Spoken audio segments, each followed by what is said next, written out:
सोमवार की अष्टमी पड़ जाए। क्या पड़ जाए सोमवार की? जम के बोलो जरा। अष्टमी। या तो सोमवार की अष्टमी पड़ जाए, या हर महीने शिवरात्रि आती है, हर महीने आती है, या तो सोमवार की अष्टमी पड़ जाए या फिर सोमवार की शिवरात्रि पड़ जाए, हर महीने आती है।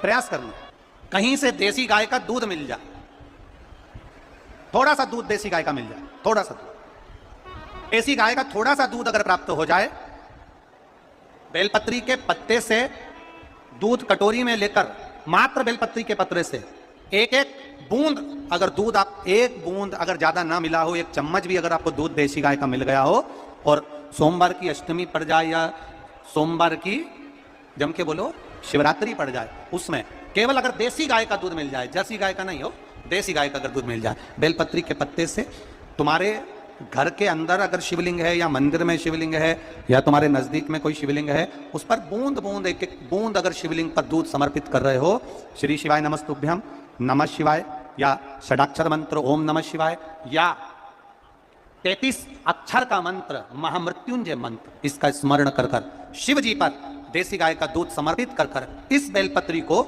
अशोक सुंदरी वाली जगह पर अगर आप समर्पित कर देते हैं, फिर आप जिस भी चीज के लिए अप्लाई करें, मेरा देवाधिदेव महादेव आपका हाथ पकड़कर खींचकर आगे बढ़ा ही दे। सोमवार की अष्टमी का मतलब आपको इंदौर की कथा में बताया था, जिस दिन शंकर और पार्वती के मिलन का दिवस हो, और केवल एक माता पार्वती के अकेले मिलन का नहीं, 64 योगनियां तक भगवान शंकर से मिलने के लिए आती है।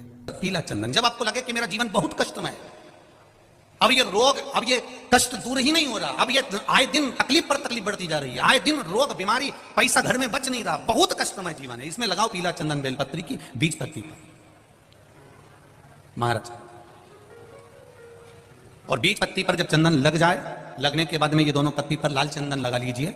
इन दोनों पत्ती के बीच में जो डंडी का भाग होता है, आपको कहा था, आपको स्मरण में होगा शायद, हमने जब बेलपत्री की महत्वता बताई थी, तो उस बेलपत्री की महत्वता में कहा था ब्रह्मा विष्णु महेश ये 3 हैं, बोला था।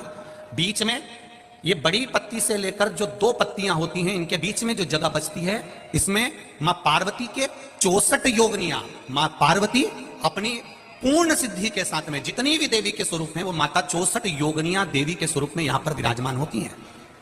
2 पत्ती के नीचे से जो डंडी होती है नीचे तक, ये पूरी डंडी में 33 कोटि देवी देवताओं विराजमान होते हैं इस पूरी डंडी के अंदर। तो ये बीच वाली पत्ती है, ये जो बीच वाली पत्ती का जो भाग होता है, इस पत्ती के भाग में शहद का प्रयोग कर कर, यहां पीला चंदन, लाल चंदन, शहद का प्रयोग कर कर, इसी तरह से पकड़कर ये बेलपत्री की जो डंडी है, वो अशोक सुंदरी पर जब आप समर्पित करें, तो जहां से जल बहता है उस ओर पर इस पत्ती को चढ़ाकर केवल आपके हृदय की बात कहकर देवाधिदेव महादेव से कोई भी शिव जी का मंत्र, पंचाक्षर नमः शिवाय, षडाक्षर ओम नमः शिवाय, श्री शिवाय नमस्तुभ्यम, या महामृत्युंजय मंत्र, जो शिव का मंत्र हो आपके पास में, उसको बोलते हुए देवाधिदेव महादेव को धीरे धीरे जल की धार चढ़ाना प्रारंभ करो।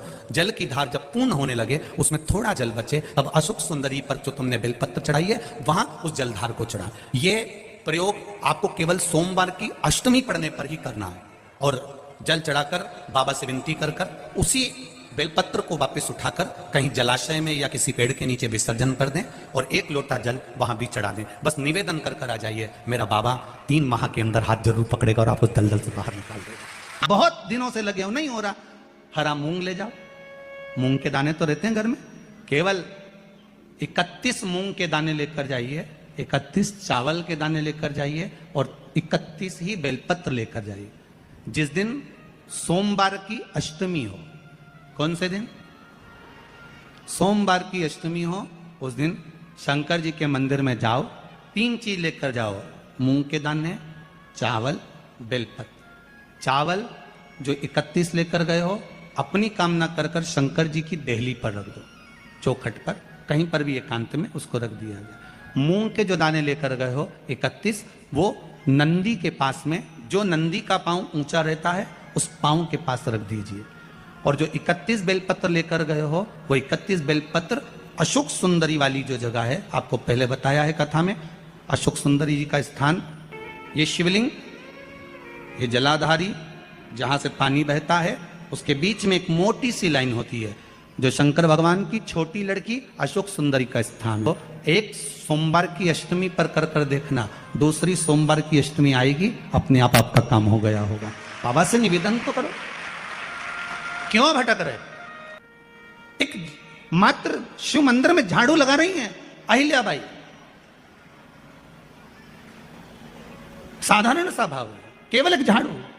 कई लोग कहते हैं महाराज जी आप कहते हो मंदिर में जाकर झाड़ू लगाओ, पोछा लगाओ, तो जो हमने मंदिर में रख रखा है स्वीपर आदि आदि जो भी सेवा करने वाला है, काम करने वाला है, वर्कर है, वो कर रहा है, तो हम क्यों करें? अरे भाई एक बात याद रखना, आप सबसे पूछना चाहूंगा, आप लोग कहते हो कि मंदिर की सफाई जो वर्कर रखा है उसे करना चाहिए, मंदिर की सफाई जो पुजारी रखा है उसको करना चाहिए। मैं आपसे पूछना चाहता हूं कि आपके घर में जो तिजोरी है दिवाली पे उसकी सफाई कौन करता है?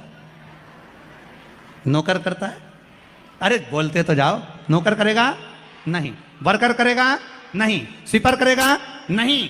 तिजोरी की सफाई कोई दूसरा नहीं करता, तिजोरी की सफाई हमें करना होती है। उसी तरह मंदिर की सफाई ना पुजारी करे ना कोई वर्कर करे, जो दर्शन करने जाए वो करे, क्योंकि ये तिजोरी है हमारी, ये तिजोरी है हमारी, यहां से हमें मिलता है, ये मेरा देव अतिदेव महादेव देता है।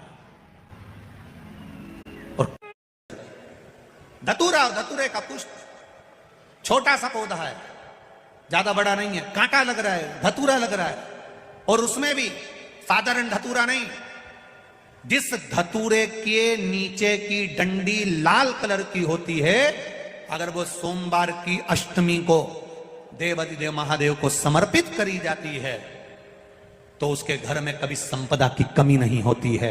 वो धतूरा है, साधारण नहीं है। धतूरे में भी लाल डंडी, जैसे धतूरा गोल होता है उसके नीचे छोटी सी डंडी, देखा है आप लोगों ने? अरे देखी कि नहीं देखी बोलो? धतूरा देखा है ना? धतूरे के अंदर एक नीचे छोटी सी डंडी होती है, जब तोड़ोगे तो वो डंडी का कलर अगर लाल है, वो डंडी का कलर अगर लाल है, और कभी हम तो कहेंगे जैसे बड़ी बीमारी जिसको हो जाती है, लीवर, किडनी, कैंसर आदि आदि बड़ी बीमारियों से जो जूझ रहा होता है, प्रयास करो, प्रयास महामृत्युंजय का जाप कर कर, महामृत्युंजय का स्मरण कर कर, एक लाल डंडी का धतूरा प्रयास करना, एक धतूरा मिल जाए या 5 धतूरे मिल जाए किसी भी एकांतेश्वर महादेव पर, जो शिव मंदिर एकांत में हो, जहां कोई जाता आता नहीं हो। वैसे तो अब बहुत मुश्किल है कि ऐसा मंदिर मिल जाए जहां कोई जाता आता नहीं हो, पहले की बात दूसरी है, अब बात दूसरी है।